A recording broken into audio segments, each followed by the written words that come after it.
All right. Hello, friends, and welcome back to another exciting episode of the OBSCURA demo. I wanted to start specifically on the load page of this game because something interesting happened in between the last episode and this episode, and I wanted to talk about it. So as you can see here, I have my save file, and it says specifically at the bottom that I am on the Kier route. Last episode, when I was going to end the episode, save the game, exit out, as one does, I happened to saw that I was on Kier's route, and I thought that was very interesting because I don't know who this guy is. I've met one character in this game. So I went through, I opened up the game files to this, looked at the game's code to see what exactly goes on here. How does the game figure out what route that you're on? And I do think it's very interesting. It all is based off of that one scene that we had last episode where you hear some trouble going on in front of you, coming near you, and you have the option to either go into the church, stay and check out what that trouble is, or leave. Depending on what you do there, that's when you meet the characters. Of course, we checked out the church, slipped in to get away from all of that, so we found Cyrus. If you stay and listen to whatever trouble's going on, then you're on Kier's route. And the only reason why I'm on Kier's route now is because I walked out of the church. I wanted nothing to do with that, so it just defaulted me back here. And then if you leave, I was just reading a little bit of it because I didn't want to spoil myself. I do want to see this as well, but you go into this courtyard where something's going on and you have the option to meet the other two characters. So I just found that really interesting from a coding perspective, how they did that. Personally, I kind of wish that I could meet everybody before I get put on any specific route, because I want to know what my options are. But anyway, we should hop into this and we should see. I do want to go back later and go into that courtyard and meet the other characters, but for right now, let's see what this is all about. The smell of incense is still stuck to the back of my throat, even as I leave the church. I went backwards instead of forwards. What's the forward button? Just space? I hit left click, which is to go back. The ruckus that had sent me inside in the first place has dissolved, so I feel confident in my ability to wander in relative safety, at least. I follow a moment's impulse and fluff out my cloak, trying to shake off the sweet smoky scent from the church. Cool air rushes in and wakes up my body. It doesn't do much for the smell, but I do feel slightly refreshed. That's good. Let's keep exploring, okay? There are passages I have yet to go through, and I'm certain that the marketplace has yet more wonders to reveal. I don't think for a second that I'll find Lunar Ichor, but there's no harm in knowing the extents of the marketplace. That said, I don't think I'm going to find much here. The businesses here serve much more basic purposes. Tailors and cobblers and half a dozen stalls selling basic masks. I do think that's really funny, though I also understand if people are staying here for a long time, but I'd like to imagine somebody who comes in here and the long, difficult process it is just to get here. Just to go to the tailor. I need a suit sewn together or something, My own, though, hardly the most ornate, is probably out of place here still. On nothing more than a whim, I turn around and look down a narrow alleyway between a home and some kind of food service. I can see two people hurrying down the alleyway. After a second, I see them duck behind a stack of wooden crates. They don't emerge again. Oh, okay. This is probably a bad idea. I walk down the alley slowly, waiting for someone to burst out and tell me I'm in the wrong place. No one does. I listen carefully, but hear nothing. Your curiosity is going to get you in trouble, Kit. Curiosity killed the kit, that's what I always say. Leaning forward as little as possible, I peer around the crates. Nothing. For some reason, I feel relieved. This is silly. I should get out of here. And then I see it. behind a heap of shattered wood that used to be a crate. There's a narrow tunnel. Oh? The walls here are full of tunnels and passages, many of which are dead ends. I've seen tunnels leaving caverns from impossible positions, many meters above what anyone could reach. Oh, okay. This is probably one of those. And then again, I had to have gone in here, right? Wait, what am I doing? I'm following strangers for no good reason in a wildly dangerous environment. This is exactly the kind of thing I shouldn't be doing. But I don't move away. I was gonna say, I don't think I'm allowed to not go down here, so... What am I doing? I'm desperately curious to see what's through that tunnel. And it's not like I expect to leave the marketplace alive anyways. Oh! Okay. I mean, I don't know what the lunar ichor is for, but... Okay. Why not? It's a stupid risk, but my mood is nothing but fatalism and potent curiosity. Might as well. I climb over the shattered crate and drop to my hands and knees, crawling through the tunnel. Oh boy. I don't have a fear of tight spaces, thank goodness, in a place like this, but this tunnel is narrow enough to still unsettle me. For a short time, I'm in complete darkness. It is, however, blessedly short. After a minute, I'm at the end of the tunnel. It opens up into some kind of antechamber that leads into a much larger cavern. Cool. Okay. And here in the antechamber, there are two more people pressed tightly together, okay? Kissing. Vigorously. Well... For a moment, I'm stuck. I can't move forward unless I get caught by what appear to be love-struck teenagers, but moving backwards is going to be a challenge. My moment's hesitation gets me in trouble anyways, of course. One of the teenagers breaks away for a second, their loose fabric mask falling back over their face. Then they yelp and point.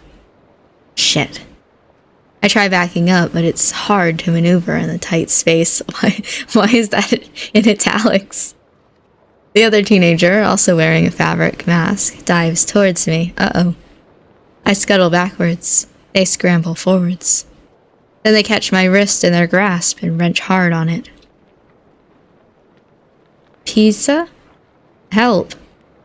The teenager tries to get up to get some leverage against me. I spread my legs wide until my knees are braced against the sides of the tunnel. Okay. I won't be pulled out without a fight. The other teen, Pisa, I suppose, stumbles towards us, then wraps their arms around the one who's got a hold of me. Don't let him get away. They jerk my arm with enough force that it nearly dislocates my shoulder. I bite back, a shout of pain. I try to twist my wrist out of their hold. We got an intruder. Oh, fuck. I'm not getting out of this. This was a terrible idea. I really only have one choice. Ow, shit. Stop trying to tear my arm off. I'll come out. Just don't murder me. As long as you don't try anything. He doesn't let go of me, but they stop pulling. I'm able to wriggle out of the tunnel and get to my feet, just as others run into the antechamber to help. Despite my situation, I feel a stupid sort of bravery bubble up inside me.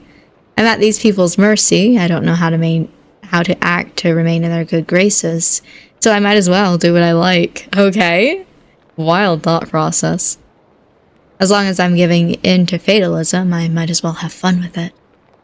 The teen holds my arms behind my back, squeezing my wrists together. Ow. What's going on? We have an intruder. I prefer the term unexpected guest, if I'm being honest. Shut up. I knew this passage was getting too much use. Time to plug it. Good job catching him. Yeah? That's just my name with an X instead of a T. Very good job. You managed to stop sucking face just in time to see me. Shut up. He squeezes my wrist tightly, but that's not about to silence me. Sucking face? Kix and Pisa, I think the name was. They were having a lovely time when I dropped in. I wouldn't punish them too harshly. They're young. They'll get carried away sometimes. Kix. They're lying. Why would I lie about something as stupid as being caught by horny teenagers? We'll talk about this later, Kix. You and Pisa get to work. Yes, ma'am. The woman who was talking to Kix takes over his position, holding my arms behind my back. Oh boy.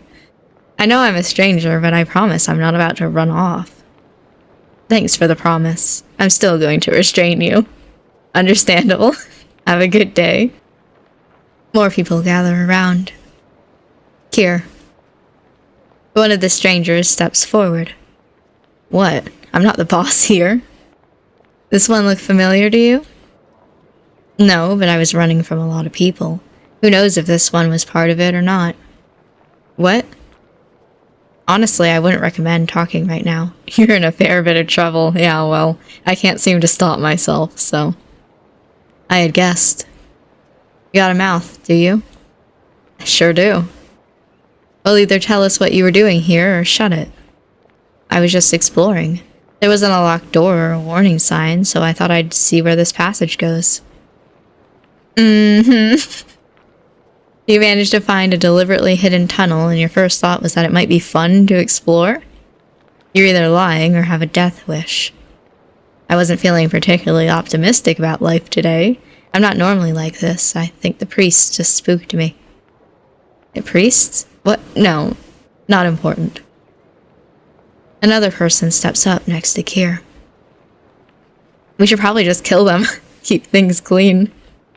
The man, Kier, makes a noise of hesitation. I'd rather not murder someone I'm completely sure is worth killing. I'd rather not murder someone I'm completely sure is worth killing. What if they're innocent? And I am. But then again, I have zero reason to trust you. So you can't murder me, but you can't keep me alive. That's the conundrum. Just do it. We need to stay safe. My heart starts to pound a little faster. Whatever bravado I had is fading. I think we can find a compromise, okay? He turns to me. I take in the deliberate void of his mask. Either you're an innocent who wants to live, or you're some kind of snitch who we need to keep from snitching. That's the shape of things. You really don't know how to shut up, do you? Never learned how. Anyway, the important thing is that we need to stay safe, and you knowing how to find us puts a noose around our necks. So we just need to put a noose around yours. Oh, okay. I don't like the sound of that. No, I expect not. You know what we are? People. Some kind of underground community, probably criminals. Thieves, I would guess. Well, we can't kill someone that quick to figure things out, can we, Griff? We could. But we won't. There's a sudden loud clattering noise as others begin the process of blocking the tunnel I snuck in through. Damn. They're like quick on it. No way back out that way. Let's go to the square. Okay. The person holding my arms back... Those were words. Okay. The person holding my arms back pushes me forward until I'm following Kier and the others into the main cavern. There are dozens of homes here, built so close together there's hardly enough space for a road. I can see some people watching through their windows. Hey, look at the dog! We stop in an open space surrounded by some of the more sturdy-looking buildings. My arms are mercifully released. Not that it matters, being completely surrounded. Where were we?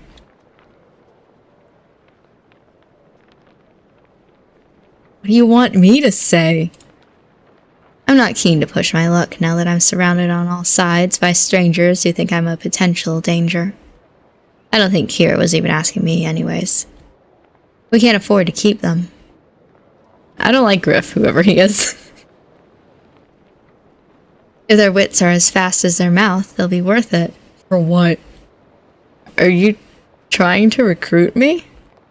Recruit suggests you have a choice in the matter. Oh, okay. And I don't? Do you want to live? Yeah. Message received.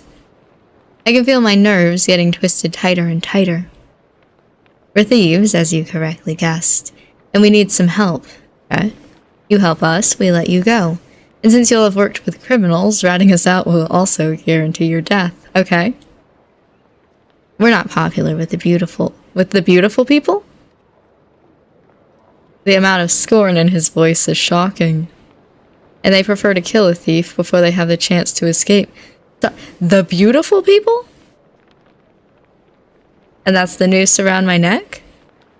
That's the noose. Work with us, you get the same target on your back as us for as long as you're down here. It's a devil's choice. Die now or have a knife at my back for the rest of it. I only have one option. How do I know you'll keep your word? What's your name? I hold my tongue for a moment, more to show my hesitance than anything. Kit. Kit, do you trust me? Around us, the crowd bursts into loud tittering. No? Not remotely. Should I? No, you shouldn't. But if you want to live, you'll have to hope I'm trustworthy regardless. That doesn't sound as reassuring. It wasn't an attempt to reassure you. Good, because it didn't. He glances away for a second and lets out a long, suffering sigh, as if he's the one suffering here. The gall. I can feel that knife at my back, the noose being tied around my neck.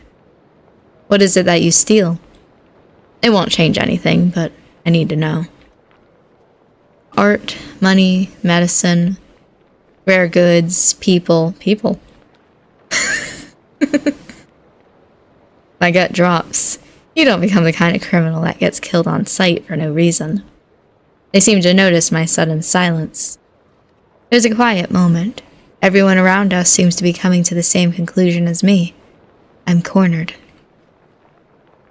I don't have a choice in this. I keep my voice as flat and neutral as possible. Not really, no. Then what do?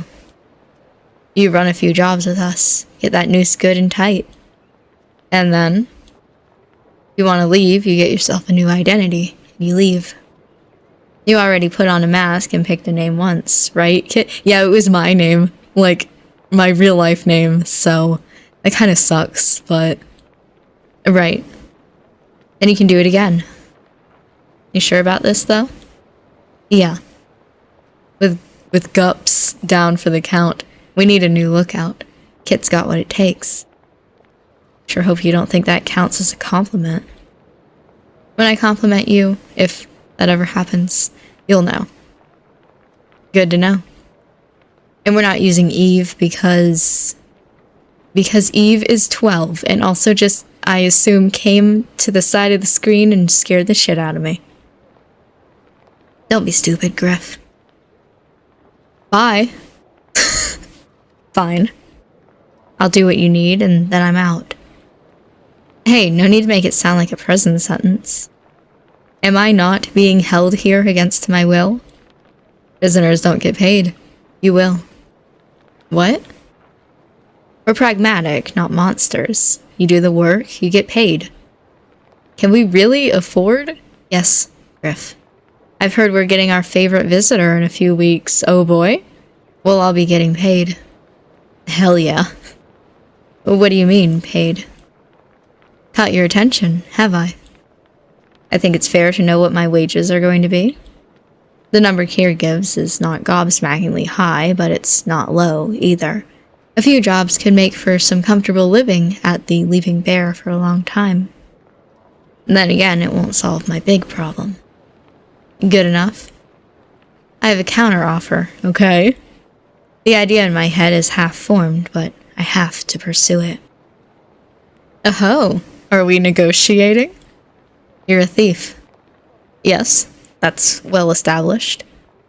Which means if I want something instead of money, you could get it. Depends on the thing. Lunar Ichor. The crowd around us bursts into a flurry of whispers. Well, at least they know it's important. Kier's voice changes suddenly, the timbre low in a way I can't interpret. You need Ichor? I do. For what? Fuck if I know. Why should I trust you enough to say? Rude. Blackmailer. There's a long pause. It's a lot of jobs you're going to have to work to earn something that pricey. Would I be able to make enough money to buy it? Not in your life, I don't think. Not with us, at least. Then working for you is my best shot at getting it. Griff suddenly pulls on Kira's cloak and he leans in. There's whispering, and I'm not nearly close enough to hear it. Then they separate, and Kira runs his hands over his mask. It's a gesture of pure exhaustion. Fine. The whispers rise in intensity. You work with us, you get your ichor. He holds out a gloved hand. We have a deal? I slowly reach out. He clasps my hand, and we shake on it. Deal. I'm tempted for a second to think this was too easy, but it really wasn't. Gear calls out into the crowd. Someone go out with them to get their things. Oh, okay. Pardon? We can't have you sneaking in and out all the time. Too dangerous. We just finished moving here as well. So I live here now? You'll get a room of your own. Valid, I mean. Eventually, a volunteer comes forward. Together, we sneak out of the hidden community and return to the Leaping Bear. They refuse to talk to me and just follow me like a shadow into my room while I gather the few things I left there. Some clothes, the odd knickknacks I've managed to acquire, my hygiene supplies. Then it's time to return the key. Hello. Oh, Kit, good to see you. Ready to pay for more time? You're definitely the reliable sort, so I can offer a good rate. Not this time. Sorry. I found somewhere else, a little closer to my goals. I dropped the key on the counter in front of her. This is honestly the saddest moment I've ever seen. I don't want to leave her. Thank you, though. The Leaping Bear was becoming a bit of a new home for me. Bruna is quiet for a few seconds. Then she drops her voice low. So low, I can barely hear her. Do you need help? If that shadow of yours is unwelcome, Rufus can remove them. What? I love her so much. Oh, no, things are fine. Rufus doesn't need to do anything. I'm fine. My new arrangements came as a surprise, but I did say yes to the offer. Never mind what kind of duress they put me under, I did agree. Good, then. Never liked seeing my clientele go places they weren't interested in going. Thank you for staying with us. Bruna's voice is a little more formal than I'm used to. I suppose now that I'm leaving, I'll likely never see her again. It's a little disappointing. I have no real bonds here in the marketplace, but I was getting used to the Leaping Bear. Goodbye. I leave, my shadow close behind me. Eventually, they take the lead, guiding me to yet another hidden passage. How many ways of sneaking in and out are there? As we enter the cavern again, someone is there waiting for us. Hey. My shadow answers quickly. Don't mind us, just here to polish some sunstones. Okay. Then I'm being led back into the tight network of pathways between closely built homes, until we're stopped in the square again. Dear, I'm done being a babysitter. I see Kier, or at least his mask, turn to face us. Already? You don't have to sound so annoyed. I didn't have many earthly possessions to start with. Getting them was easy. Good. We found a room for you, too. Why? You'll be staying with me. I'm sorry, what? Here is the only one with space to take care of a stray and make sure it won't bite or escape. A stray? Griff, Kit is a person. Use their name.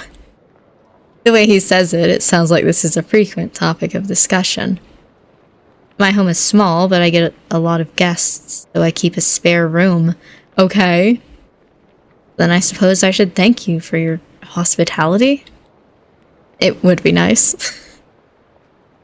Maybe later. Hi. Kier suddenly stands next to me and pats my back, right between my shoulders. Let's get going. I've had a long-ass day and I need to take a break. Are you even going to be able to relax with a stranger in your home? No, but it's nice to pretend. We start walking. By the way, welcome to Mouse Hole. What a name for this place. The twisting paths between the buildings are a tangled mess, and there's no easy landmark to orient myself with. Further from the square, the homes and businesses, such as they are packed so tightly together that the blue-green glowworm light from above doesn't reach us. Instead, the warm flickering light of lamps and lanterns fills the pathway. It's dim, but at this point that's hardly a problem. My eyes are certainly used to the constant glow of the marketplace. Here we are. It's one home sandwiched tightly between two others, near indistinguishable from the rest. The only identifiable thing I notice are the closed shutters, painted blue instead of simply sealed raw wood. Kier unlocks the door and holds it open for me.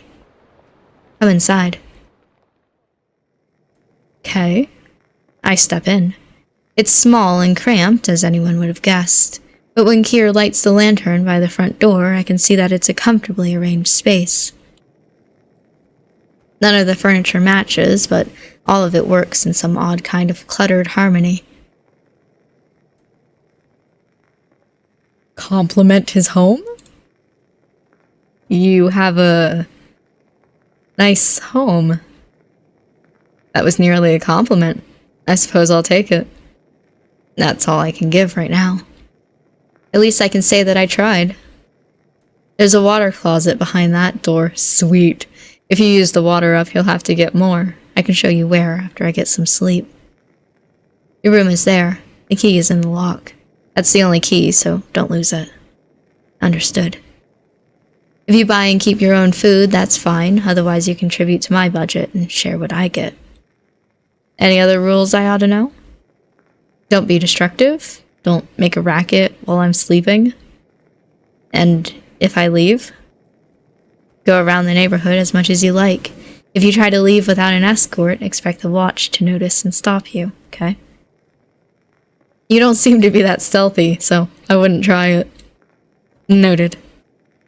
I'm going to have something to eat before bed. You hungry? I'm glad he can't see the surprise on my face. Are you sure? About letting you have a snack? About keeping me here? Oh. Here's the thing, Kit. I'm not that worried about you murdering me in my sleep. My door lock's the same as yours. And honestly, eternal rest isn't exactly something I'm dreading. He chuckles a little. If you decide to make yourself into a problem, we can find somewhere else to put you. Griff knows a pretty obscure tunnel that goes straight down if you're really unbearable. If it's all the same, I'd like to avoid that. It's easy enough to think of this just as another guest home. That Kier is no worse than Rufus. Intimidating, but ultimately harmless. He steps towards what I assume to be a cooking space.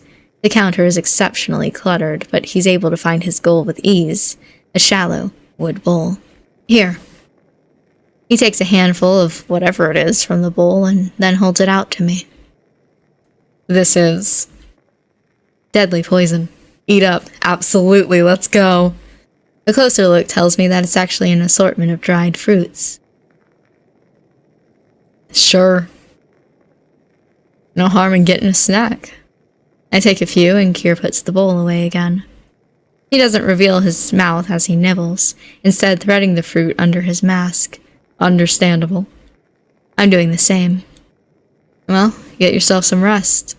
Don't murder me in my sleep. I'll resist the temptation as best I can. Kier departs suddenly, taking himself and his handful of dried fruit into his bedroom. I hear the lock click decisively, and I'm suddenly alone, again. Free to indulge my curiosity privately, I do a quick tour of this front room. Kier certainly made an effort to make this a livable space, but that seems to be as far as his efforts have gone. Not much for entertainment here, is there? Maybe he doesn't have friends over that much. I continue nibbling. The sticky sweet tart taste coats the back of my tongue. My search is quick in the end. It has to be with so little to look at. And then I just fell asleep. I slip into the dark guest room as though I'm an intruder. For a moment, I feel like I am. It has the same cozy but spare feel of the main room, not a space I could call my own. Door locked, I give myself permission to relax. Kier could very well have a second key to this room, or chose to break or bypass the lock in some way, but there's little use worrying about it. I'm already so keyed up from stress that adding the possibility of being murdered in my sleep would make resting impossible. What have I gotten myself into? I've been recruited into a gang of thieves against my will. A gang that lightly steals to survive, but there's one thing that leaves me deeply uncomfortable. Griff said they stole people. I had a feeling that was going to come up in the story. Could I live with myself, helping to steal people?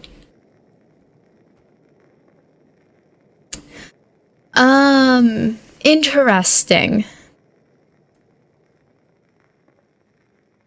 I want to believe in people, and so I want to say there must be a good reason, especially because, like, maybe it's people who want to go missing, you know? Maybe it's like you have a bad home life, but you can't leave, and so you hire people to kidnap you. But also I am cautious. But I feel like because Kier is like a main character, I feel like they can't go too bad with this. So there must be a good reason. Surely. It feels desperate. It feels like trying to find the silver lining of a hurricane. But I need, for my own sanity, to believe that whatever Kier is doing is for the best. I swallow hard, trying to chase these thoughts away. I'm not going to sleep at all, am I? I follow the motions of getting ready for bed. I even take off my mask, though I'm careful to lie down with my back to the door.